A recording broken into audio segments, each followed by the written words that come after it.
திருவண்ணாமலை மாவட்டம் கண்ணமங்கலம் அருகே போலி வாரிசு சான்றிதழ் மூலம் 20 கோடி ரூபாய் மதிப்பிலான சொத்தை திமுக நகர செயலாளர் அபகரிக்க முயற்சிப்பதாக பாதிக்கப்பட்டவர்கள் மாவட்ட ஆட்சியர் அலுவலகத்தில் மனு அளித்தது பரபரப்பை ஏற்படுத்தியுள்ளது. கண்ணமங்கலம் பகுதியைச் சேர்ந்த சந்திரவனதா என்பவர் அரசு செவிலியராக இருந்து கடைசி வரை திருமணம் செய்து கொள்ளாமல் இறந்ததாக கூறப்படுகிறது. இந்த நிலையில் திமுக நகர செயலாளர் கோவர்தனன் மற்றும் அவரது மனைவி இருவரும் சேர்ந்து சந்திரவனதாவுக்கு திருமணமாகி மகன் இருப்பது போல ஆரணி தாலுகா அலுவலகத்தில் போலியாக வாரிசு சான்றிதழ் தயார் செய்துள்ளனர்.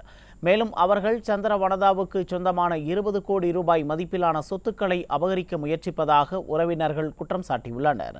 மேலும் இதுகுறித்து அதிகாரிகளிடம் பலமுறை புகார் தெரிவித்தும் எந்தவொரு நடவடிக்கையும் எடுக்காததால் மாவட்ட ஆட்சியர் அலுவலகத்தில் பேனர் ஏந்தி போராட்டத்தில் ஈடுபட்டு மனு அளித்தனர்.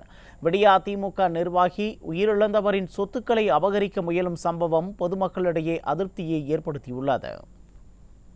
இன்னைக்கு வரைக்கும் எங்களுக்கு வாரிசு சான்று கேன்சல் பண்ணி கொடுக்குறேன்னு யாருமே சொல்லவே இல்லை. அவர் எல்லா இடத்துலையும் லஞ்சம் கொடுத்தும் மிரட்டியும் எங்களுக்கு சாதகமாக எந்த வேலையும் நடக்க விடாமல் செஞ்சுட்டு இருக்கிறாரு. இதனால் எங்களுக்கு எங்கள் பரம்பரை சொத்தான அவர் எல்லாத்தையுமே நெடுஞ்சாலைத்துறையிலேருந்து எங்களுக்கு வர வேண்டிய பணத்தையும் அபகரிச்சுட்டு எங்களை ஏமாற்ற பார்க்குறாருங்க.